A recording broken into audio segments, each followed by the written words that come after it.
বেকারত্ব এবং খালি পকেট তোমাকে যে শিক্ষা দেবে তা পৃথিবীর কোনো বইতেই দিতে পারবে না।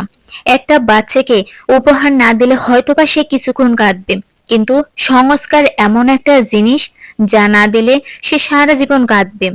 হাজার লিটার দুধ নষ্ট করার জন্য এক ফোঁটা লেবুর রসই যথেষ্ট, তেমনি হাজারো গুণকে নষ্ট করার জন্য অহংকারই যথেষ্ট। একটা মানুষ জ্ঞানের পরিচয় দেয় তার কথার মাধ্যমে, তেমনি যোগ্যতার পরিচয় দেয় তার কর্মের মাধ্যমে, আর বংশের পরিচয় দেয় তার ব্যবহারের মাধ্যমে। একটা কথা মনে রেখো, সৌন্দর্য একদিন তোমাকে ছেড়ে চলে যাবে, কিন্তু তোমার ভিতরে থাকা জ্ঞান তোমাকে সারা জীবন সুন্দর করে রাখবে, তোমার পাশে থাকবে। কিছু কিছু মানুষ আছে যারা নিজেকে নিয়ে প্রচুর অহংকার করে, ওরা সবসময় নিজেকে বড় ভাবে, কিন্তু তারা হয়তো জানে না একটা ফুলের সৌরভ এবং মানুষের গৌরব বেশি দিন টিকে না। তাই আমাদের সবাইকে জানা উচিত যে এই জগতে কোনো কিছুই চিরস্থায়ী নয়, এমনকি আমাদের সমস্যাগুলোও না। জীবনে খুশি থাকার কথা এবং অতিরিক্ত কষ্টে থাকার কথা কখনো কাউকে বলতে যাবেন না, কারণ খুশিতে মানুষ নজর লাগায় আর কষ্টে মানুষ লবণ লাগায়। জীবনটা একটা জ্ঞানী লোকের কাছে একটা উপহার, আর একজন বোকা লোকের কাছে একটা নাটক মাত্র। জীবনে সব সময় হাসি খুশি থাকার চেষ্টা করো, এতে তোমার কাছের মানুষগুলো তোমাকে দেখে খুশি থাকবে, আর তোমার শত্রুগুলো তোমাকে দেখে কষ্ট পাবে। আজ তুমি যাকে মূল্য দিতে গিয়ে প্রতিনিয়ত তোমার নিজের মূল্য হারাচ্ছ, সে তোমার জীবনে একটা অভিশাপ।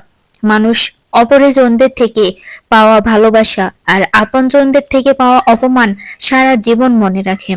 আমাদের কাছে যে জিনিসটা থাকে না আমরা সেটাকেই পেতে চাই, আর আমাদের কাছে যেটা থাকে আমরা সেটাকে অবহেলা করি। একটু ভেবে দেখো তো, এটা কি ঠিক? আমি বলবো না, এটা করা একদমই ঠিক না। স্বাস্থ্য, সম্পত্তি, ভালোবাসা, এই তিনটা জিনিস নিয়ে কখনো অহংকার করো না, কারণ এগুলো চিরস্থায়ী নয়। আজ তোমার কাছে আছে, কিন্তু কাল তোমার কাছে নাও থাকতে পারে। ইন্ড এবং অ্যান্ড শব্দ দুটি অনেকটা একই রকম লাগে শুনতে, কিন্তু একটির মানে শেষ হওয়াকে বোঝায় আর একটির মানে জোড়া লাগাকে বোঝায়। এই পৃথিবীতে মানুষই নাকি শ্রেষ্ঠ জাতি। আমরাই কিন্তু 100 টাকার চোরকে গাছে ব্যাধি, আর 100 কোটি টাকা চোরকে স্যার ডাকি। জীবনে টাকার ঋণ একসময় হয়তো পরিশোধ করা যাবে, কিন্তু দুঃসম্পর্কের যারা তোমার পাশে থাকে তাদের ঋণ কখনো পরিশোধ করা হয় না। যারা নিজের চেয়ে অন্যের কথা বেশি ভাবে তারাই কিন্তু টেনশন আর মানসিক চাপে বেশি থাকে। বিশ্বাস করো, এ পৃথিবীতে কেউ কারণ নয়, তেমনি তোমার হিসাবেরও দিন কেউ তোমার পাশে থাকবে না।